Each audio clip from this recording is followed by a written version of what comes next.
Good afternoon, everybody. If you need one, go grab your last sausage, but we're going to go ahead and get started now. It's 1:20 or so. We'll try to keep this on track. So my name is Bill Davids. I'm a professor in civil engineering at the University of Maine, and I am very glad to be moderating this first session of the afternoon today. We've got a great lineup of speakers. We'll get into that in a minute. This afternoon's talk is going to be structural composites in transportation, or session, design, manufacturing, applications, and installation. You've heard a lot about composites today. Hopefully you'll hear some different things in this session as well. To get us started, I want to just step back for a minute and talk a bit about the acceptance of composites in infrastructure. And you've heard a few people speak about this. And I've titled this slide, Acceptance of Composites in Infrastructure is Growing. I actually should change that. It's there, okay? There's a reason there's a picture of 3 codes up there, 1 from AASHTO and 2 from ACI, external reinforcing and internal reinforcing of concrete. You've heard this already today. This is an accepted technology, right? This is not a one-off when we do it. Joe Stillwell mentioned the Maine DOT does this regularly. And I think it's interesting, if we think back 10 or 15 years, the Maine DOT did not do this regularly. When the Maine DOT did this, it would have been done with a lot of consternation and concern and some reservations. That's not the case anymore, right? We have these umbrellas. We're standing on the shoulders of giants. We've got specifications that represent decades of research by many, many very bright people. There's really no risk here anymore. Now, when we move up to a larger scale, I want to talk for a minute about the concrete-filled FRP tubular arch bridges, i.e. the bridge in a backpack. And you've heard from a lot of folks in the composites world that have been doing this much longer than me, far more experienced than I am. And as I was listening in particular to John Bussell this morning, kind of give this history of composites, I thought, well, here's one I have a little bit of history with, okay? And that's a great picture of the Perkins Bridge in Belfast there on the left, right? Beautiful, completely steel-free, all composite structure, composite decking, FRP E-glass and carbon composite tubes filled with concrete. There's no rebar in there.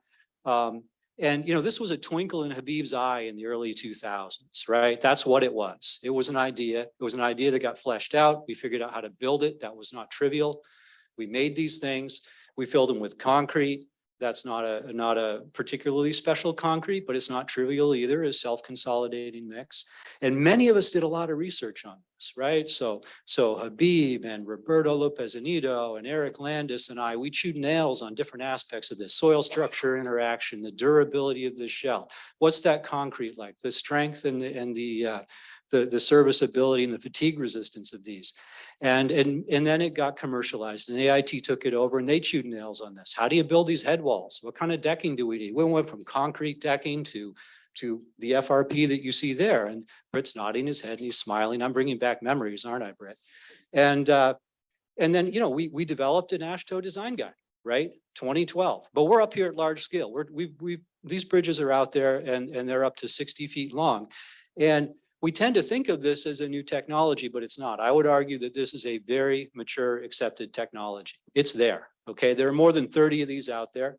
There are other people in the room that could tell you exactly how many. I don't know exactly how many. I think back to when I visited Washington State back around 2010 and gave a talk to engineers at the Washington DOT. And one of the things I talked about was this, and they just shook their head. No, we don't like that seismic stuff. No good, won't do it. The most recent one built was in Washington State. Right? I mean, this has progressed, this has moved, okay? And the other reason I say it's a mature technology is that, yeah, it's got the durability, the corrosion resistance, it's steel free.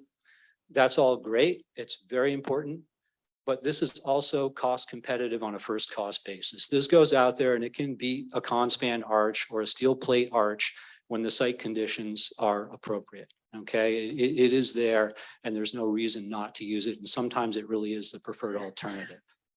Now, I'm going up in scale. I went from the FRP rebar to the CFFT arch bridges. Oh, one other comment I need to make. I said a number of us faculty members chewed nails on this. A lot of grad students did too. There are 2 of our former grad students in this room that worked on this, and it got me thinking. The most recent graduate student we had finished in 2016. We haven't done any research on this since because it doesn't need it. right? That's another example of how this is a mature technology. Now, we go up in scale now, or complexity or risk, however you want to look at it. And we're talking about a one-to-one replacement of steel or concrete beams with FRP girders, right? And this is a jump, and we have to acknowledge that.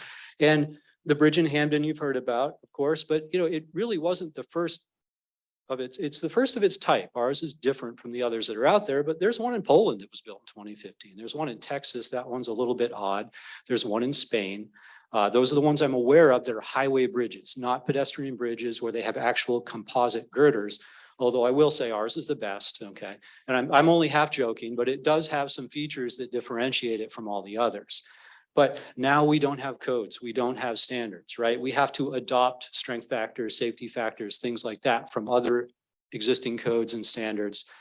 We use them as appropriate for the material. We use solid engineering mechanics, structural engineering, and we can successfully design those. But we have raised the at least appearance of the risk factor, right? Even though I know as a structural engineer, the risk is not high. And we're really excited to see where that takes us. So today, we've got 3 speakers. I'm going to shut up very quickly. I will not be presenting any technical details. I know many of you in the room who know me are quite happy about that. But you are going to hear the academic perspective, the industry perspective, the owner perspective, all 3. Okay, and that's a good thing. Focus being on implementation and the future. Where are we headed with this? Where are we going? And real examples of where these composites are displacing conventional materials and large scale applications. So we'll have up to about an hour of presentations, 20 minutes apiece roughly. That's going to leave us plenty of time for a panel discussion afterwards. We'll take questions from you folks here as well as our remote attendees, and we'll try to address anything we don't answer after we're done.